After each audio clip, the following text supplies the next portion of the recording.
I think that we are live. We are live.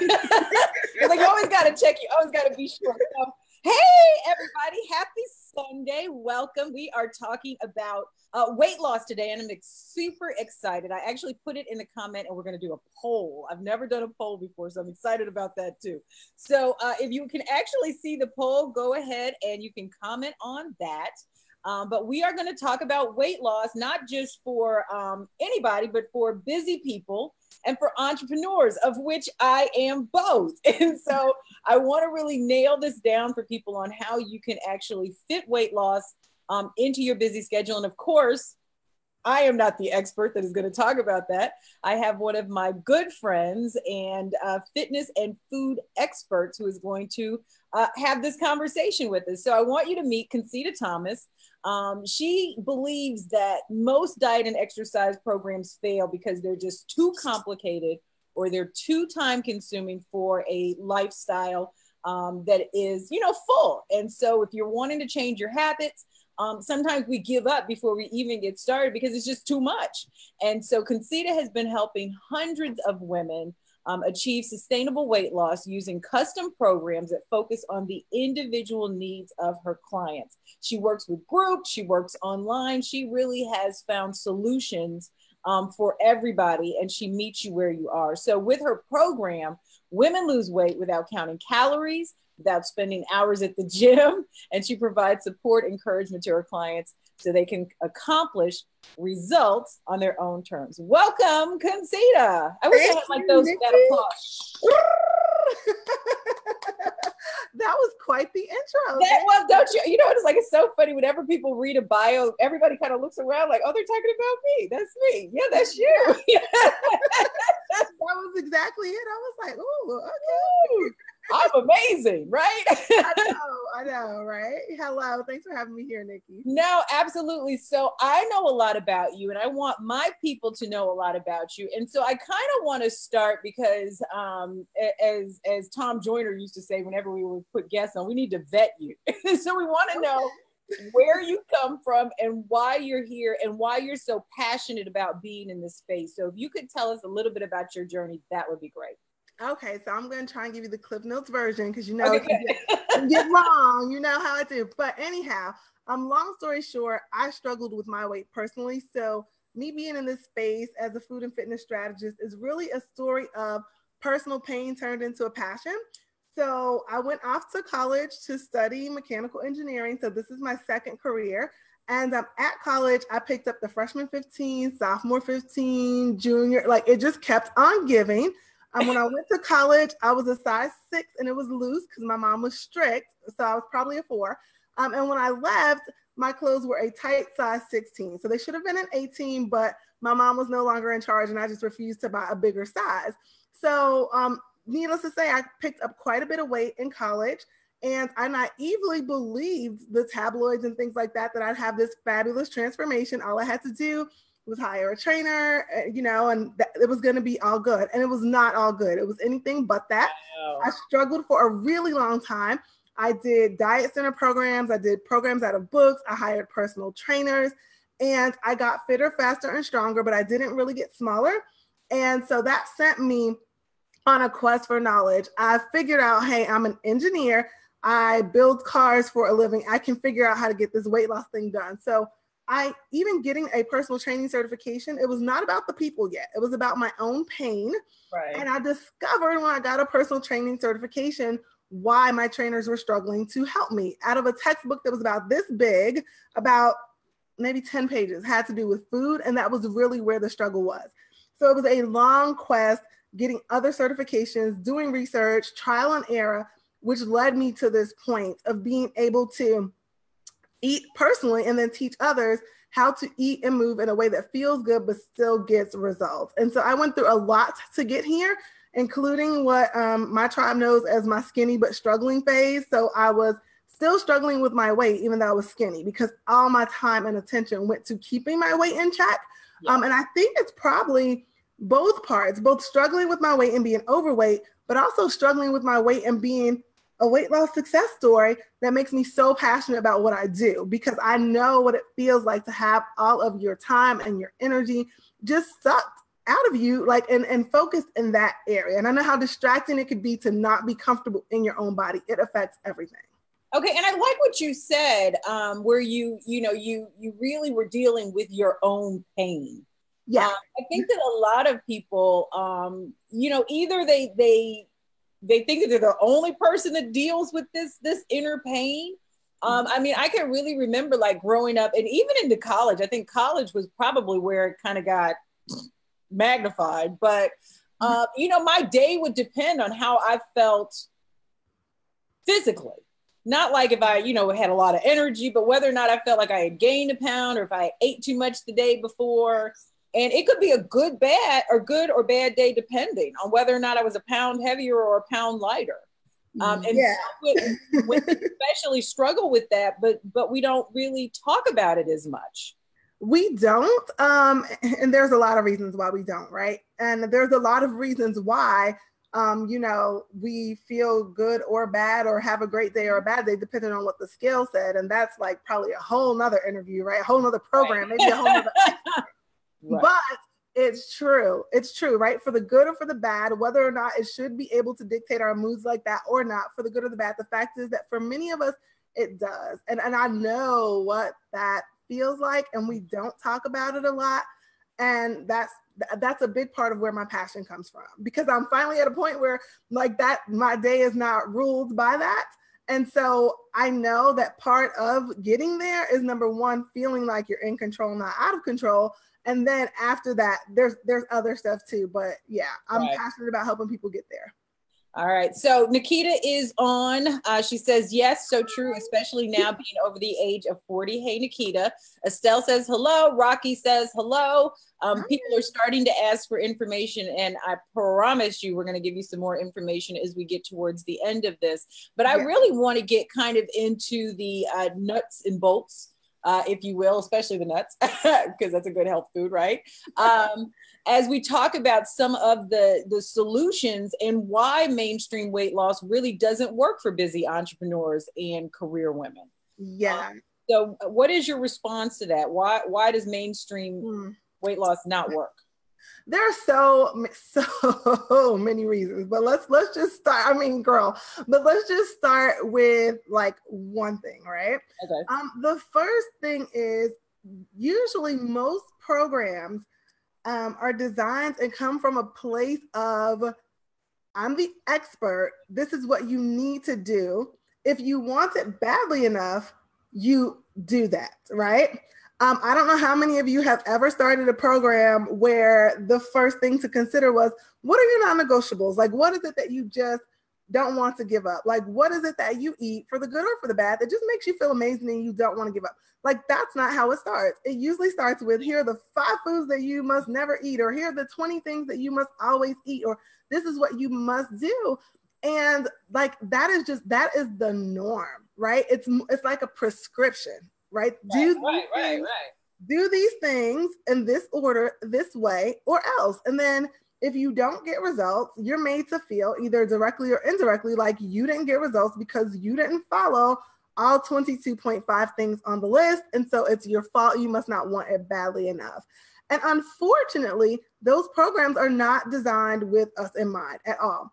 Most of them, they're just very rigid. They're very rigid. And the busier you are, the more you travel, unless you have a whole team of folk. And even if you do have a whole team of folks supporting you, unless you want to then be boxed into a very specific way of doing things all the time with no wiggle room, then you're really not supported.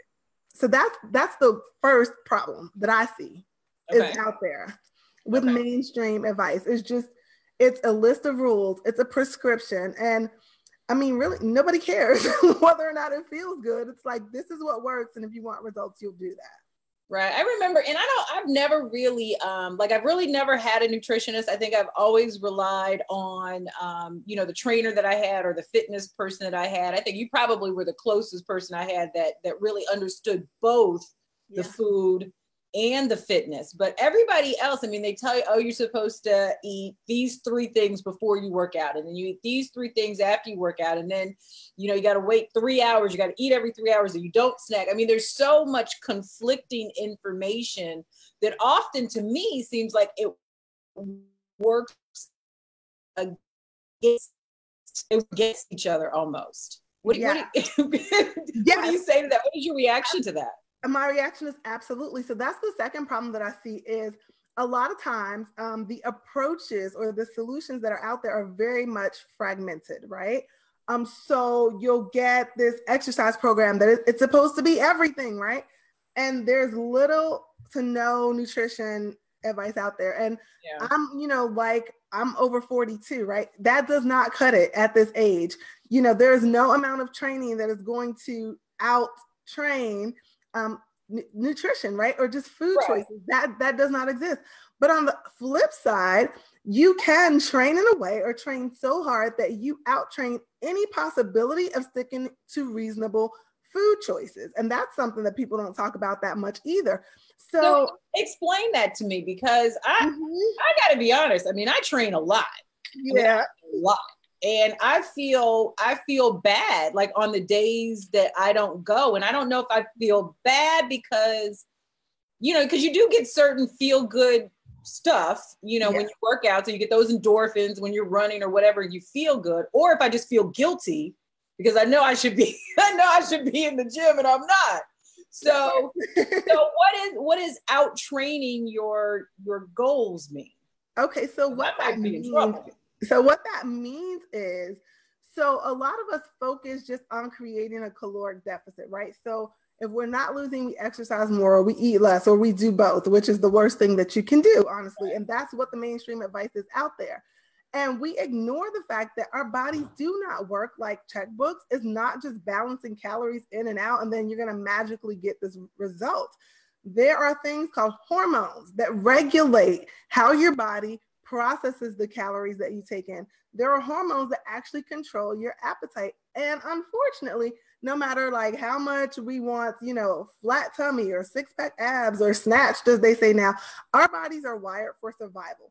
So when we start really just overtraining, especially if we're also cutting our calories at the same time, those hormones begin to make us hungrier. They begin to make us crave. Our energy goes lower, so that maybe you're a beast in the gym, but outside of the gym, you are literally, you know, you're emailing the person next to you because you just don't have the energy to get up and go engage. Yeah. And that stuff is happening because our hormones are literally trying to save our lives.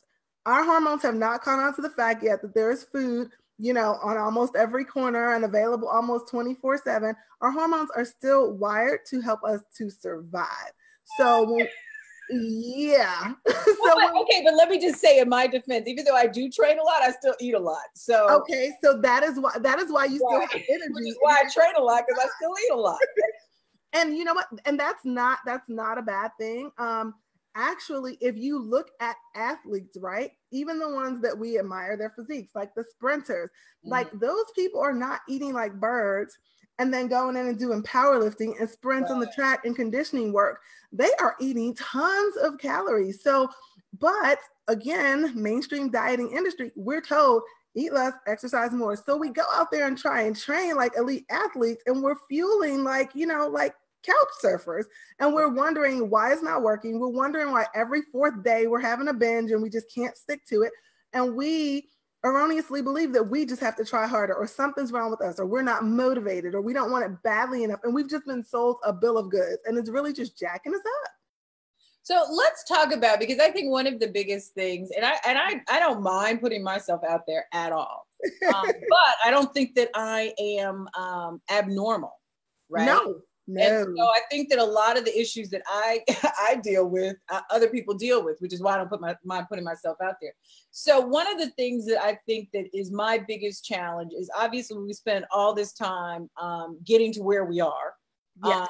And then we expect, you know, we go in the gym and we're there 3 days. And then I'm like, well, hello, like I've been consistent for 3 days. Yeah. Why is nothing happening?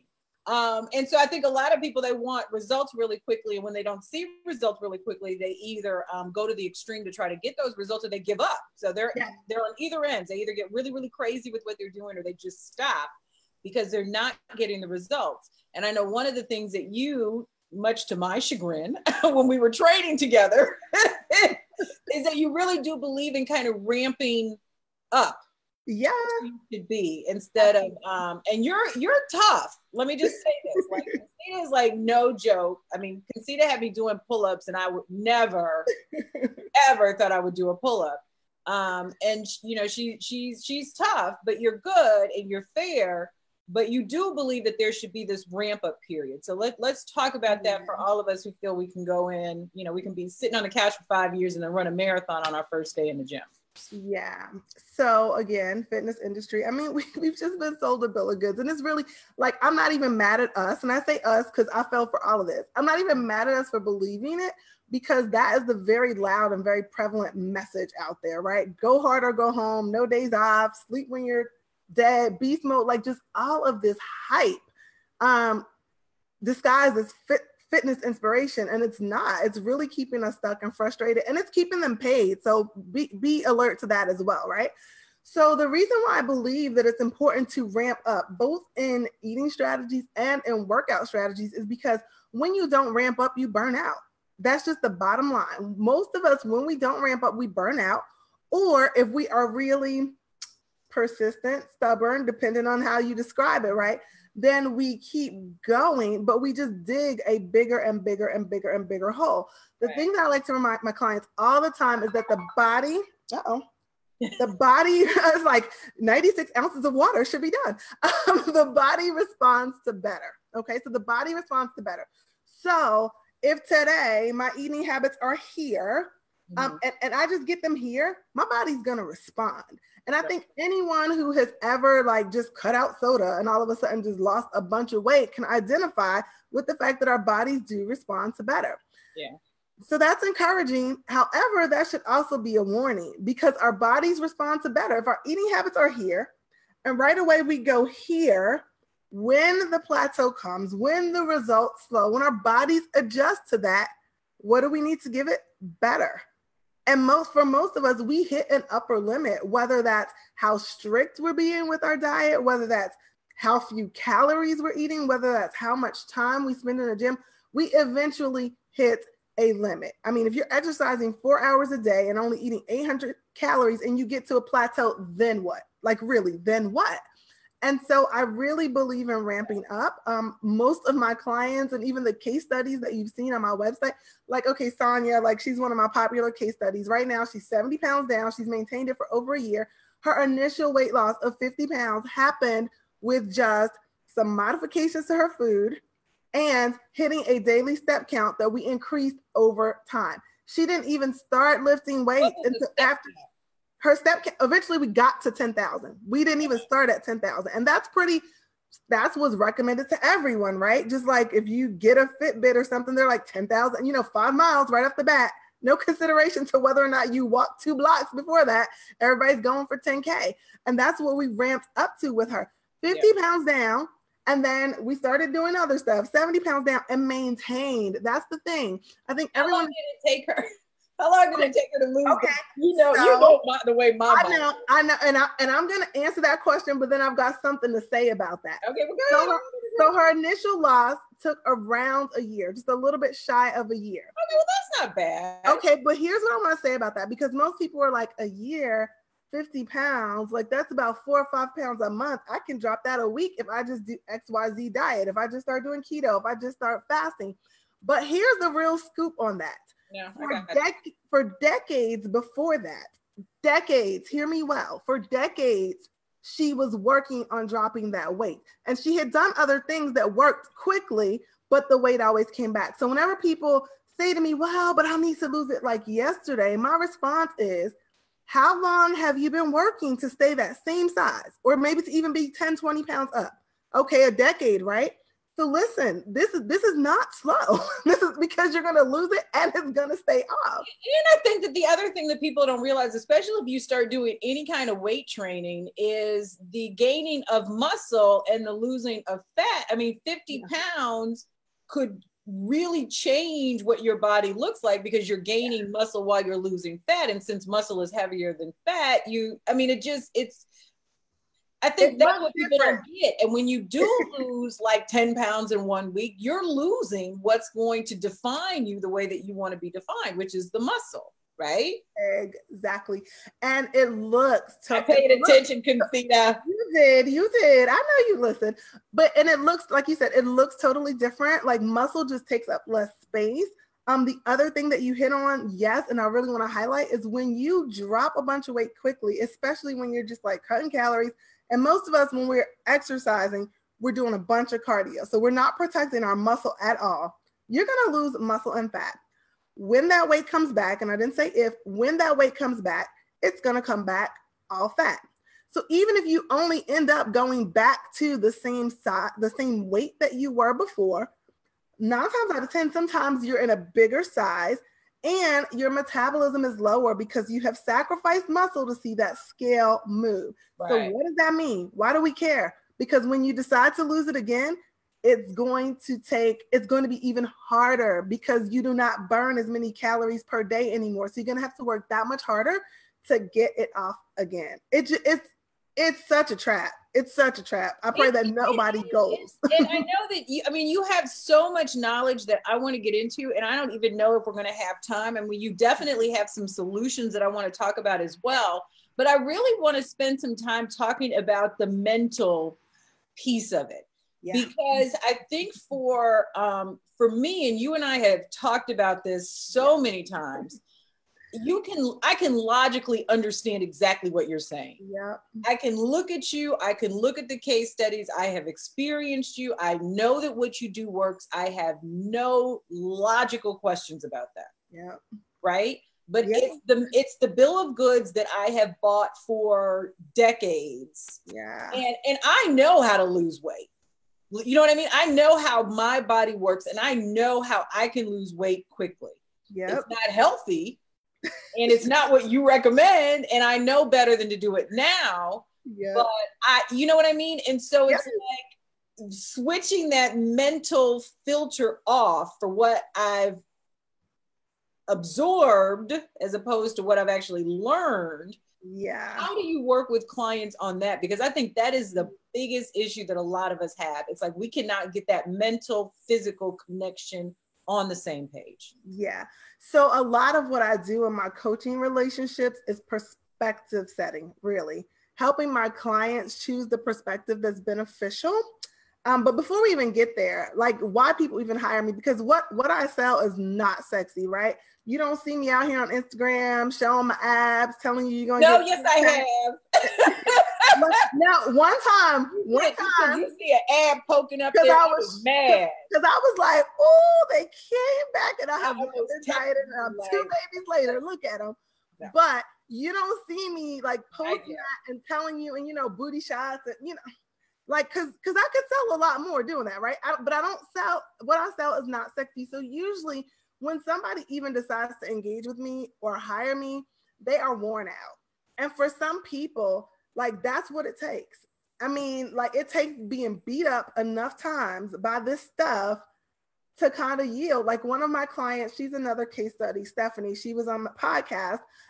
She said, when Anna, who's a mutual friend of ours, first introduced me to your stuff, I was listening to you thinking, how could this possibly be? I'm doing 10 times the amount of what she says and I'm still struggling. How is it that I'm going to do this and it's going to work? But goodness, I hope she's right. So I kept listening. So I kept listening and I'm like, that doesn't even sound like it can work, but I really hope she's right. And then she hired me and now she's one of my case studies, 80 pounds down, a year maintained later. But like the reason why she kept listening, even though it completely just collided with everything that she had done or believed, was that she was worn out. She was at the end of her rope. She could no longer sustain what she was doing. So she was willing to at least try it and see if it would work for her because she always knew the other way. She could always go back to carrying cold food in the Tupperware, spending her days in the gym with her kids in kid care. She could always, I mean, that wasn't going anywhere. It wasn't leaving. So she really had nothing to lose. And she was so worn out by that she was like, goodness gracious, I just hope she's right. Let me see if she's right. Like, let's pray that she is right. And so for a lot of us, and like you said, I mean, I think we want you to tell us what to do. Yes. But we think that we want it to be easy enough that we could actually do it. Yes. You know what I mean? And then when it's easy, you're like, but I need more, right? Like, I should do some more. And I'm like, oh, let us pray. But okay, so after they get there, after they get worn out, after they get to the point where they're like, okay, I'm showing up, I'm listening to her lives, I'm listening to the podcast, I'm seeing these case studies, like everybody can't be wrong, right? Then when they start the journey, it's a lot of help with expectation setting. And it's a lot of help with just perspective, really just, we call it perspective pivot in my community, but perspective pivot, right? Because a lot of times they'll say something like, oh my goodness, my jeans are so loose and I stepped on the scale and I only lost a pound. And they'll focus on that pound. And I'm like, okay, so what I hear you saying is that you managed to maintain muscle and drop fat to the point where you can notice a difference in your clothes, even though the scale's only gone down a pound. All right, well, you said you're in this forever, right? This is a lifestyle, right? Okay, great. And that was a week, right? 12 weeks from now, that'll be 12. Like, just keeping them focused on what happens if they keep going versus what happens if they turn back. And they already know. But it's so hard. And it's like, it really is like therapy, because I remember times where we would perspective pivot and I'd be like, you see that? And I would leave. And then I would have to text you later, like, okay, I got it. But I would be so, because you want to hold on to it so bad, because it's almost like that's all you have. Like, I mean, there were days when I would be on the scale 6-7 times, like just to see, okay, well, maybe it moved, you know? Yeah. And now just the fact that I can go weeks without getting on the scale is just like, I'm amazed because I lived so long by like what, you know, it would say, but now it's like I put a greater value on how I feel. And the fact that I can still chase my teenage boys around and beat them half the time. Okay, I heard one of them laugh. I just wanted to see if I could hear a good laugh. Beat them half the time. You know, than I do with how much I weigh. I mean, I want to look good and feel good and not just hit a certain number. But that took a lot of work. It does. It's just reprogramming. And like there's quite a few things I do too, but like I have a motivation momentum journal that I have my clients work with. It's a lot. It's a lot of mindset stuff and just helping them to remind themselves of where they want to go and why. And also the thing, and I got this from my friend Anna too, is that like you do not walk into a party, because let's just be honest, right? We're over 40. We care about health. We care about longevity, but like, we're not yet at the point where we're like, I don't care how I look. We care. Okay. Can we just agree on that? Oh, we care. God, yeah. Okay.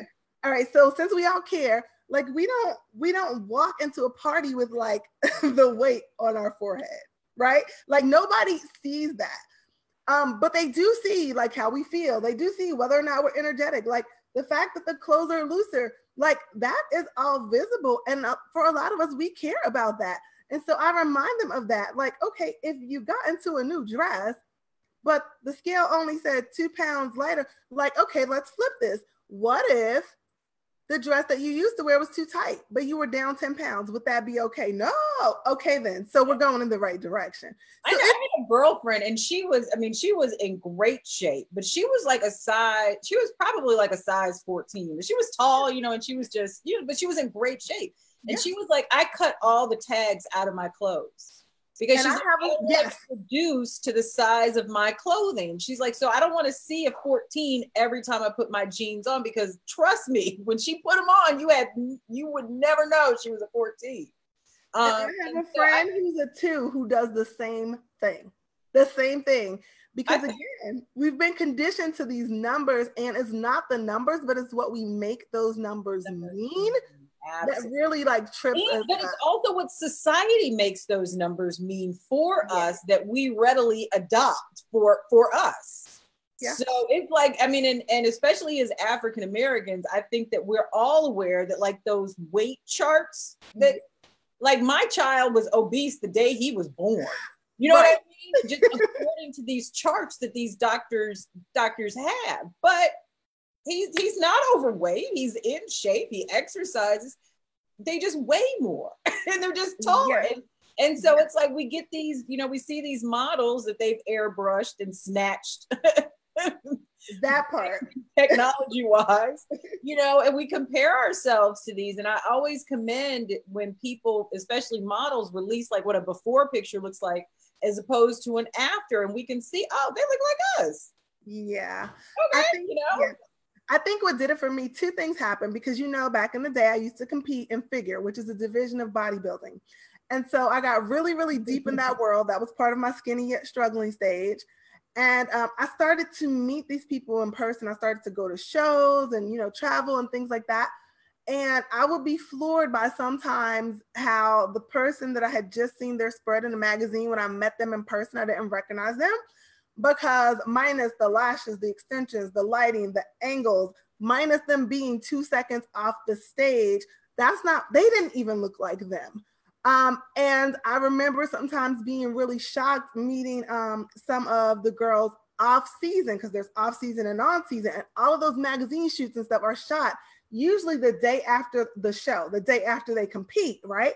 And we're trying to walk around looking like that every single day. And I would remember meeting some of them in off season, and some of them would be 20, 30 pounds heavier than they were in the picture, and just being amazed, like, wait a minute, like we're really being raked over the coals, and like nobody's talking about it. I totally agree. And it's like, it's so funny because, you know, like you see everybody on Facebook, and it's like sometimes like when you meet new people and they're like, I was like, did you really think that I walked around with like, no, you know, no. I mean, it's just not the way, it's just not the way it is. And so, No. So yeah, so I'm just so glad that you have kind of stepped into this lane, because I think that you've helped me greatly, first of all, and I know that you've helped hundreds and hundreds of other women. But I know I was an extreme case, and I know there were times where, you know, I would be reduced to tears because it was just such a big struggle. Yeah. And even when you thought you were doing well, you know, then you would be hit by something. You'd be like, oh my God, I'm still in this place.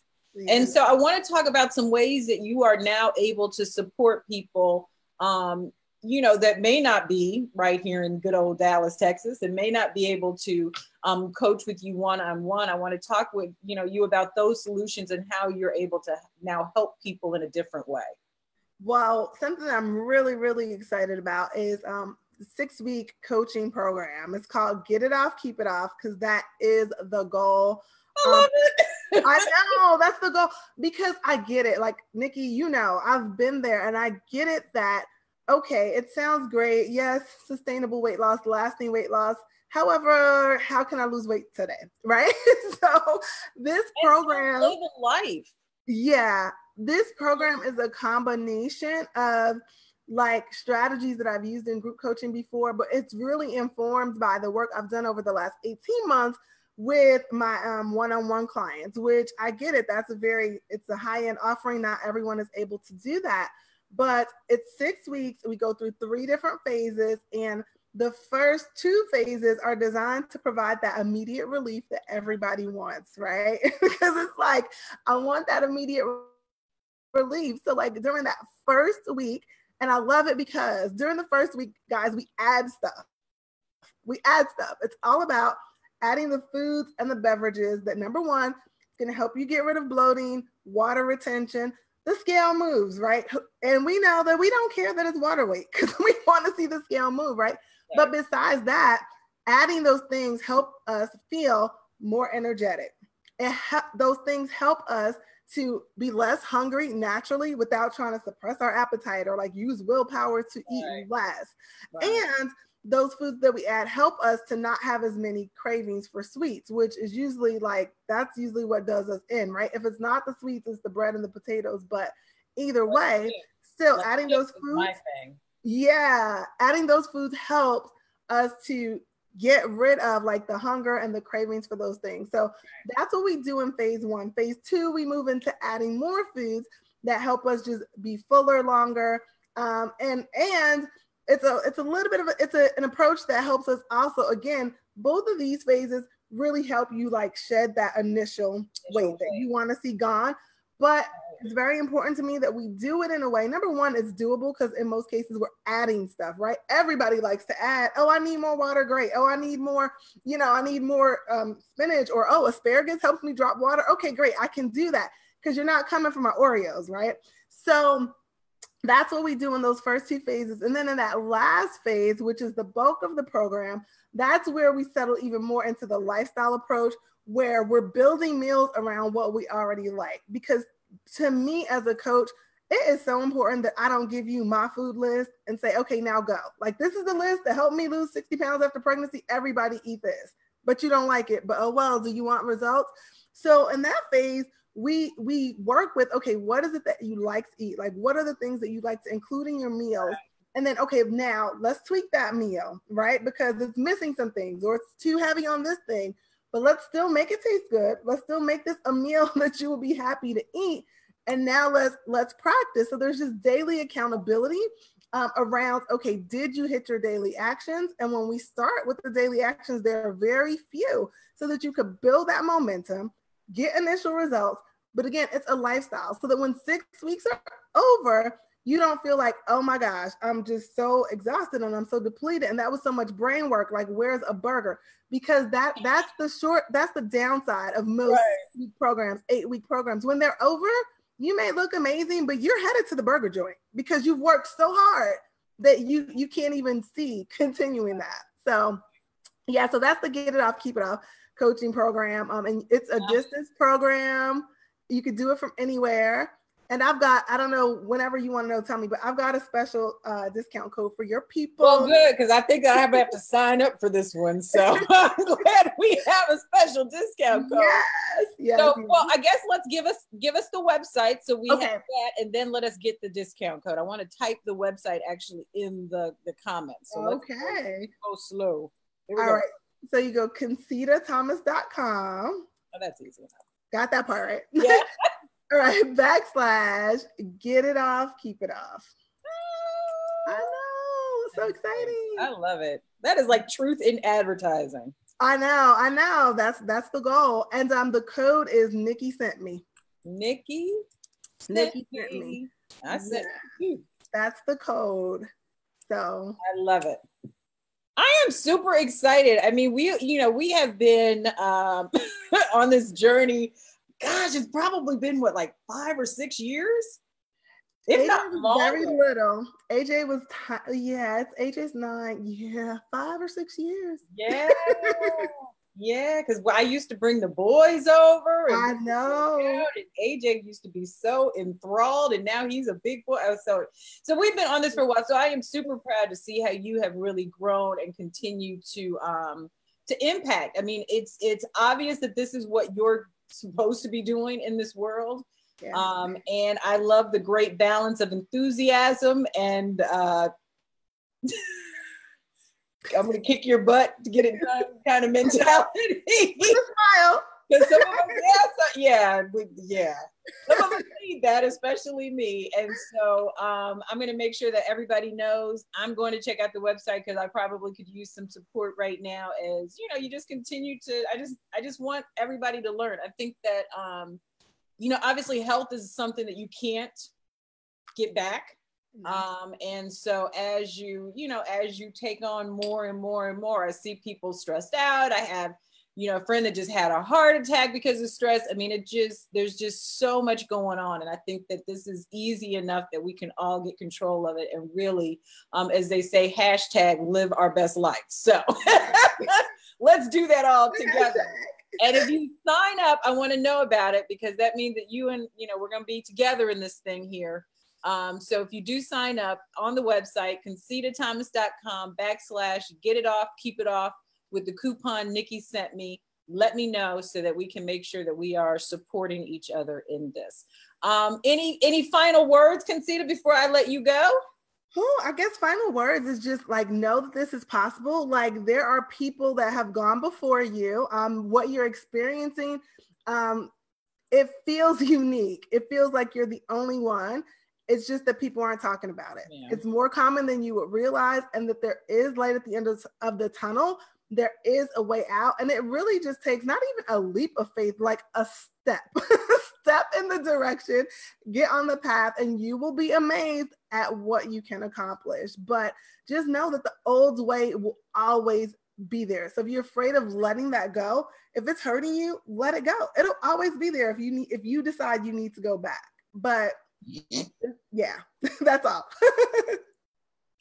All right, Ms. Concita Thomas, the website is in the comments, and we're going to go back. Concita's going to hang out for a minute. I'm going to hang out for a minute, and we'll go, if you have questions, we didn't get really a chance to get to as many as I would have liked, if any at all, because I had all the questions.